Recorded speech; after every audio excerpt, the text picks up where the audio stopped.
High বন্ধুরা, Muscat home maker থেকে আমি রূপা নিয়ে চলে এসেছি খুব সুন্দর একটা ব্লগ। কেমন আছো তোমরা সবাই? আমরা তো বেশ আছি। আগের দিন যেইখান থেকে ব্লগটা শেষ করেছিলাম ঠিক ওইখান থেকেই আজকে আবার ব্লগটা শুরু করছি। আগের দিন তোমরা দেখেছো সমুদ্রে গিয়ে কিভাবে বোটটা আটকে গিয়ে বিপাকে পড়তে হয়েছিল। সমুদ্র পার থেকে কতটা দূরে এসে সবাইকে বোট ঠেলে ঠেলে তারপর নিয়ে যেতে হয়েছিল। তো এটা কি কারণে হয়েছিল হালকা একটু তোমাদের বলেছি, তো আজকেও তোমাদের সাথে একটু শেয়ার করব।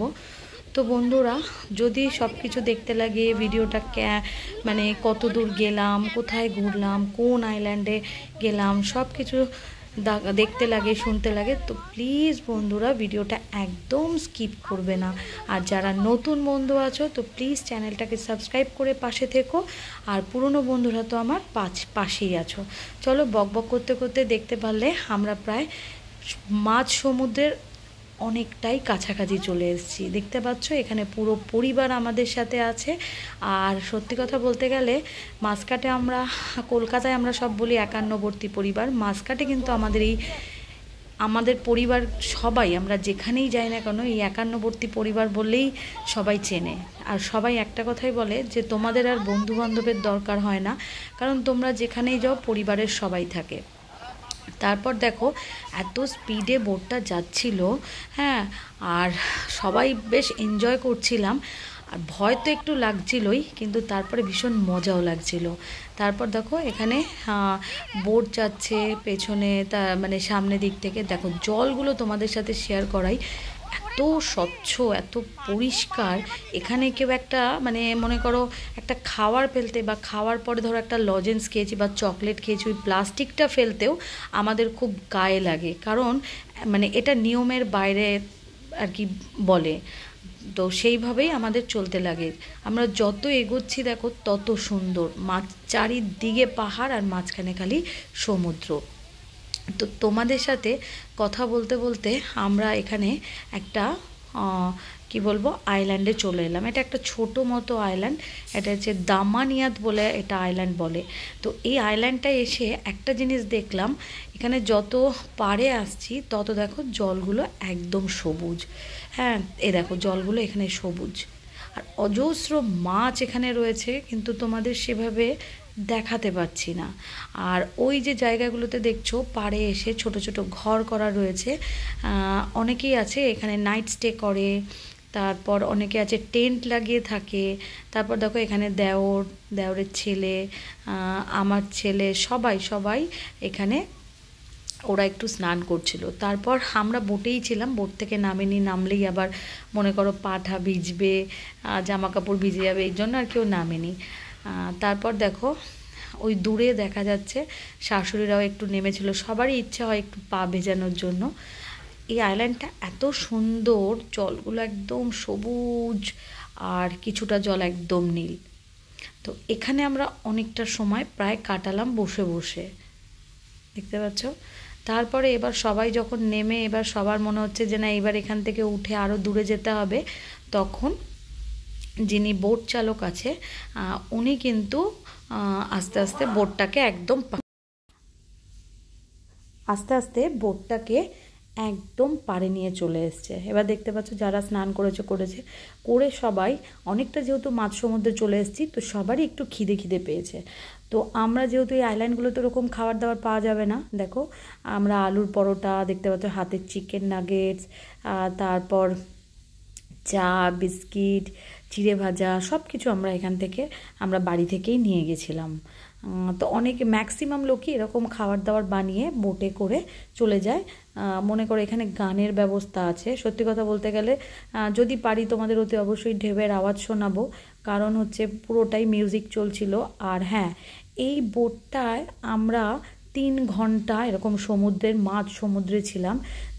আর এই বোটটার ভাড়া ছিল প্রায় ইন্ডিয়ান মানিতে 6,000 টাকা, আর মাস্কাটের টাকায় 25 রিয়াল। তা যথেষ্ট কমই ছিল, এরকম 3 ঘন্টা খুব ভালোই লেগেছে, সবাই এনজয় করছি, দেখতে পাচ্ছ খাওয়া দাওয়া করছি। কিন্তু হ্যাঁ, খাওয়া দাওয়া করে মনে করো আমরা খেয়ে প্যাকেটটা কোথায় ফেলবো, সমুদ্রে ফেলা একদমই নিষেধ। তো তখন আমরা কি করছি, এগুলো ফেলারও একটা আলাদা প্যাকেট নিয়ে নিয়েছি, যেখানে আমরা ওগুলো সব মানে ফেলছিলাম। দেখতে পাচ্ছ সবারই মুখ নড়ছে, সবাই কিছু না কিছু খাচ্ছে।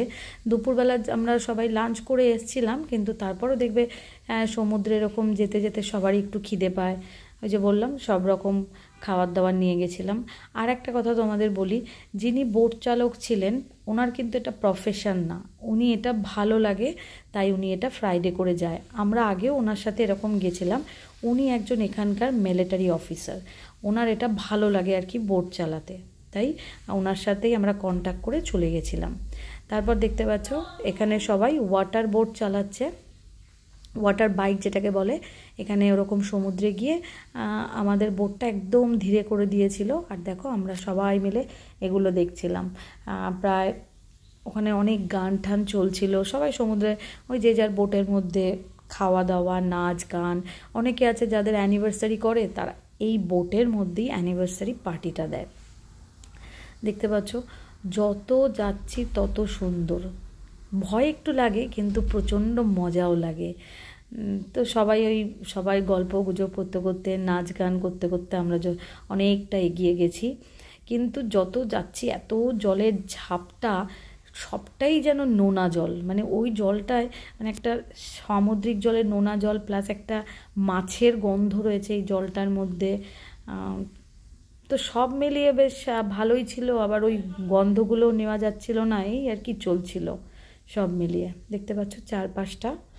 এবার প্রায় ফেরার পথে আর কি, মানে দেখো বিকেল হয়ে আসছে, এখানটা আমরা অনেকক্ষণ দাঁড়িয়েছিলাম, অনেক ফটো সেশন করছিলাম।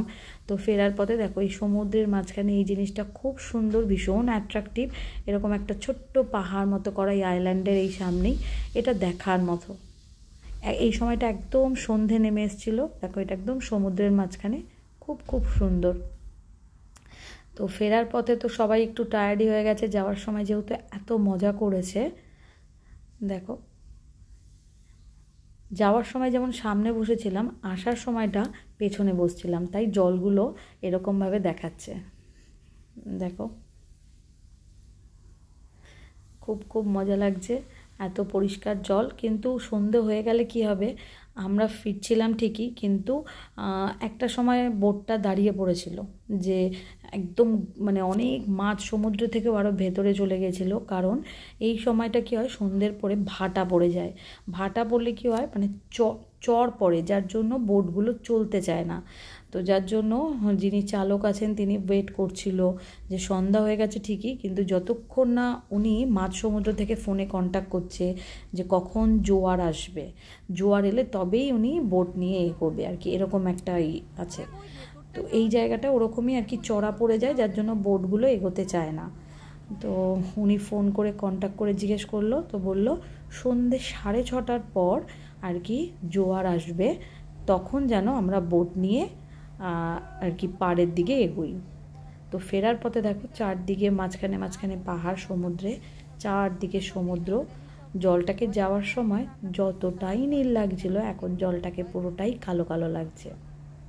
দেখো সন্ধে একদম নেমে গেছে, আমরা ফেরার পথে এত সুন্দর দৃশ্য দেখো,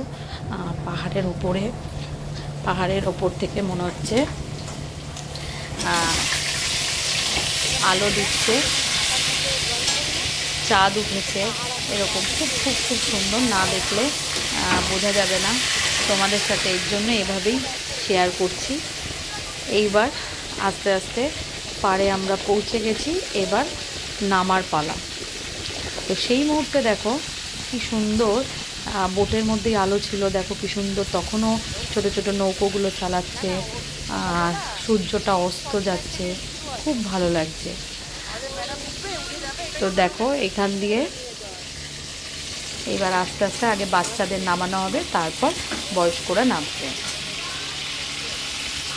তো বন্ধুরা, ব্লগটা ছেড়ে যাওয়ার আগে একটা like, comment, share and subscribe করতে একদম ভুলো না। আর যদি ব্লগটা ভালো লাগে তো প্লিজ প্লিজ প্লিজ তোমার ফ্রেন্ডস, ফ্যামিলি সবার সাথে শেয়ার করো। যদি ভালো লাগে লাইক, কমেন্ট, শেয়ার করতে একদম ভুলো না। Thank you for watching.